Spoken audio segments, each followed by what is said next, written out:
মাটি চুরি গাছ বিক্রির অভিযোগে নদিয়ায় মামলা দায়ের হয়েছে। কৃষ্ণনগর জেলা আদালতে অভিষেক বন্দ্যোপাধ্যায় সহ 30 জনের বিরুদ্ধে মামলা দায়ের হয়েছে।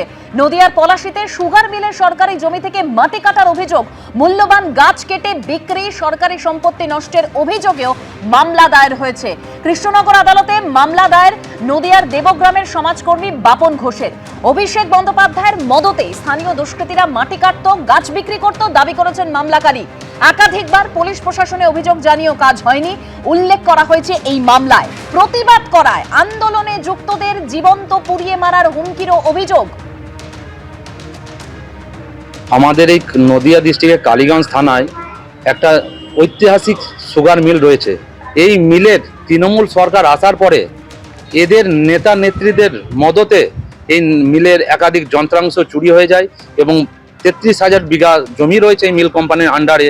সে তার জমি মাটি কেটে গাছ কেটে সমস্ত বিক্রি করে পরিবেশকে নষ্ট করার চেষ্টা করছে এবং তার মেন মুখ্য দাতা হয়ে গেলেন অভিষেক বন্দ্যোপাধ্যায়।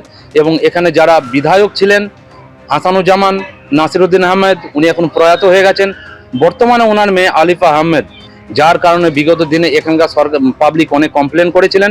তৃণমূল সরকার থাকাকালীন কোনো তাদের কমপ্লেন কোনো গ্রহণযোগ্য হয়নি বা সাজা পায়নি। যার গভর্নমেন্টের পরিবর্তন হয়েছে, যার কারণে আজকে আদালতে দ্বারস্থ হয়েছে। যারা এই দুর্নীতি করেছে সকলেই যেন সাজা প্রাপ্ত হয়। পলাশী এখানে বিরাট একটা টাকা রোজগারের, মাটি গাছ সমস্ত বিক্রি করে তার একটা নেটওয়ার্কের মাধ্যমে ওনার কাছে পৌঁছাতো। 2011 তৃণমূল ক্ষমতা আসার পর এবং 2016-তে তৃণমূল সরকার পুনঃপ্রতিষ্ঠিত হওয়ার পর জমি মাফিয়ারা পলাশী সুগার মিল অঞ্চলসমূহ, নদিয়া, কালীগঞ্জ, তারপর মুর্শিদাবাদ, বর্ধমানের আনুমানিক 33,000 বিঘে জমির মাটি কেটে অবৈধভাবে বিক্রি করছে এবং গাছপালা নিধন করে কোটি কোটি টাকা আত্মসাৎ করছে। সেই অভিযোগের পরিপ্রেক্ষিতে আজকে মামলা দায়ের করা হলো। এর পেছনে যারা যারা রয়েছেন, তৎকালীন অর্থাৎ বর্তমান তৃণমূল সাংসদ অভিষেক ব্যানার্জি, বিগত দিনের তৃণমূল এমএলএ হাসানুজ্জামান, বর্তমান টিএমসি বিধায়িকা আলিফা আহমেদ, সুনীল খৈতান সহ 30 জনের বিরুদ্ধে মামলা দায়ের করা হয়েছে। মানে সুনীল দা, এর আগে অভিষেক বন্দ্যোপাধ্যায় নিজের লোকসভা কেন্দ্রে 300 কোটি টাকার একেবারে মাটি বিক্রির অভিযোগ সামনে এসেছিল, আর এবার এই নদিয়ার পলাশীতে সুগার মিলের সরকারি জমি থেকে মাটি কাটা, মূল্যবান গাছ কেটে বিক্রি করে দেওয়া, সরকারি সম্পত্তি নষ্টের অভিযোগ। দেখো, এই মাটি কাটা বলো, বালি চুরি বলো, তোমার তো বাঁকুড়াতে বালি চুরি দেখিয়েছ। নদীর স্রোত রিভার্স হয়ে যায়। বাঁকুড়াতে কয়লা, এই অভিষেক ব্যানার্জি একটা র্যাকেট মেনটেন করত কোলফিল্ড এরিয়াতে। রানীগঞ্জ বলো, বাঁকুড়া বলো, দুর্গাপুর বলো, আসানসোল বলো, এই এন্টায়ার সারা মানে অ্যারাউন্ড দ্য ওয়ার্ল্ড ইন $80 সে একটা সিনেমা এসেছিল। এ হচ্ছে যে সারা পশ্চিম বাংলাতে দুর্নীতিগ্রস্ত করে তুলেছিল। কিছু দুর্নীতিগ্রস্ত লোককে নিয়ে ও একটা গ্যাং অফ ক্রিমিনালস তৈরি করেছিল। দিনের পর দিন লুট করেছে, পাথর খাদান থেকে পাথর চুরি করেছে, ডিনামাইট দিয়ে খাদান উড়িয়ে দিয়েছে। আজকে তো অনুব্রত মণ্ডলী বলল ওর জন্য আমি 2.5 বছর জেলে ছিলাম। এখন তো সবাই এক এক করে বলছে, একটার পর একটা দুর্নীতি করেছে। তুমি জানো এই যে অভিষেক ব্যানার্জি, দুর্নীতি আর তৃণমূলের ধ্বংসাবশেষ, একটা এই শারদিয়াতে একটা নতুন একটা বই বেরোচ্ছে, পাবলিশারের খোঁজ চলছে, এখন প্রকাশক খুঁজে পাওয়া যাবে, আস্তে আস্তে দেখবে। এই যে অভিষেক ব্যানার্জি বলো, সবার পেছনে মানুষ্যত্ব তাহার উপরে নাই, এই সবার পিছনে ছিলেন মমতা ব্যানার্জি। তোমাকে আমি বলে দিচ্ছি, এবং এই মমতা ব্যানার্জি ছিলেন সমস্ত পুলিশ বিভাগটাকে একদম মুখ আর বধির করে রেখেছিল।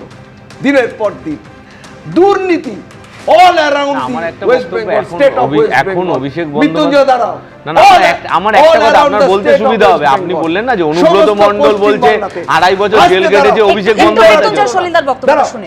সমস্ত পশ্চিম বাংলাটাকে দুর্নীতিগ্রস্ত করেছিল, নিজের কর্মীদের হত্যা করেছিল যারা বাধা দেবে। দুলাল সরকার, আজ তার স্ত্রী চৈতালি সরকার এখনো আক্ষেপ করছেন, আসল দোষী ধরা পড়ে না। পুলিশকে একদম ডিফাঙ্ক করে রেখেছিল। একটা দুর্নীতিগ্রস্ত গত 1.5 দশক ধরে এই দুর্নীতিগ্রস্ত এই সরকার, এই রাজ্য সরকারের প্রশাসন যেভাবে চালানো হয়েছে, বাধ্য করা হয়েছে, তার পেছনে এই মাননীয় মুখ্যমন্ত্রী, আগে প্রাক্তন মুখ্যমন্ত্রী। আমি কিন্তু মাননীয় মুখ্যমন্ত্রীকে অনুরোধ করব, আমার দাবি হচ্ছে 1 নম্বর হচ্ছে সেবাশ্রয়। এই সেবাশ্রয় এখন পর্যন্ত 5টা কেস হয়েছে, এক মহিলার পা চলে গেছে। একদম একের পর এক অভিযোগ সামনে আসছে এবং সেই অভিযোগের ভিত্তিতে তদন্ত কিভাবে এগিয়ে যায় অবশ্যই আমাদের সেদিকে নজর থাকবে। কিন্তু এই পরিস্থিতিতে দেখুন, সেই ডিজে মামলায় এবার অবশেষে একদম হাইকোর্টের চাপে আজকে অভিষেক বন্দ্যোপাধ্যায় তিনি কণ্ঠস্বরের নমুনা দেওয়ার জন্য বিধাননগর আদালতে গেলেন, কণ্ঠস্বরের নমুনা দিলেন। বিরতিতে যাব, তবে তার আগে এই প্রতিবেদন আপনাদের সামনে রাখবো। কলকাতা হাইকোর্টের চাপে অবশেষে ডিজে হুঁশিয়ারি মামলায় বিধাননগর আদালতে কণ্ঠস্বরের নমুনা দিলেন অভিষেক বন্দ্যোপাধ্যায়। 10 জুলাই অর্থাৎ গত শুক্রবার এই মামলায় কলকাতা হাইকোর্টের তীব্র ভর্ৎসনার মুখে পড়েন অভিষেক বন্দ্যোপাধ্যায়। বিচারপতি সৌগত ভট্টাচার্য বলেন, সবকিছুর একটা সীমা আছে, বিচারক একটা নির্দেশ জারি করেছে, সেটা মানতে বাধ্য। কণ্ঠস্বরের নমুনা না দিলে রক্ষাকবচ প্রত্যাহারের হুঁশিয়ারি পর্যন্ত দেন বিচারপতি। এরপরই বুধবার ভয়েস স্যাম্পেলের নমুনা দিতে বিধাননগর আদালতে পৌঁছন অভিষেক বন্দ্যোপাধ্যায়। এদিন সকাল 11টা নাগাদ কালীঘাটের বাড়ি থেকে বেরোন অভিষেক বন্দ্যোপাধ্যায়।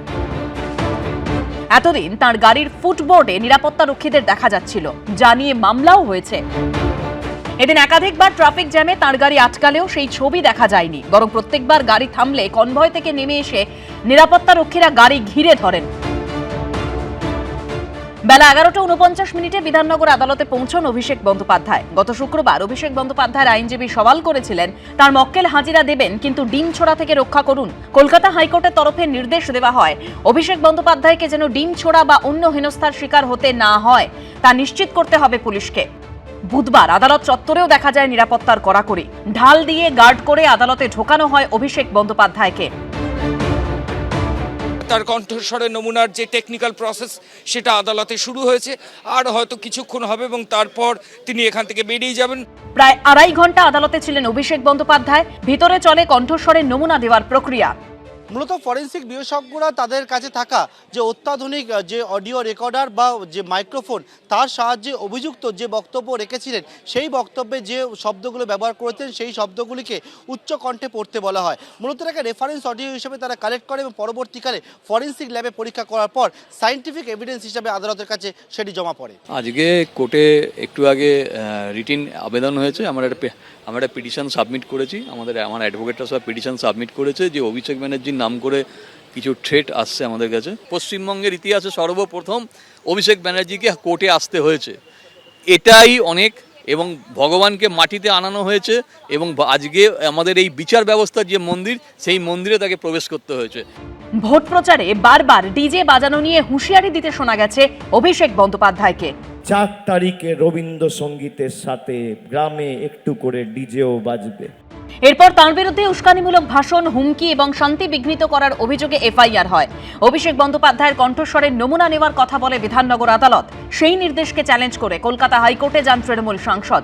বিধাননগর আদালতের নির্দেশে কণ্ঠস্বরের নমুনা দেওয়ার কথা থাকলেও 30 জুন ও 8 জুলাই পরপর দুবার গড়হাজির ছিলেন অভিষেক বন্দ্যোপাধ্যায়। গত শুক্রবার কলকাতা হাইকোর্ট নির্দেশ দেয় 15 জুলাই দুপুর 12টায় বিধাননগর আদালতের বিচারকের সামনে হাজির হয়ে কণ্ঠস্বরের নমুনা দিতে হবে অভিষেক বন্দ্যোপাধ্যায়কে। এবিপি আনন্দ, এগিয়ে থাকে, এগিয়ে রাখে।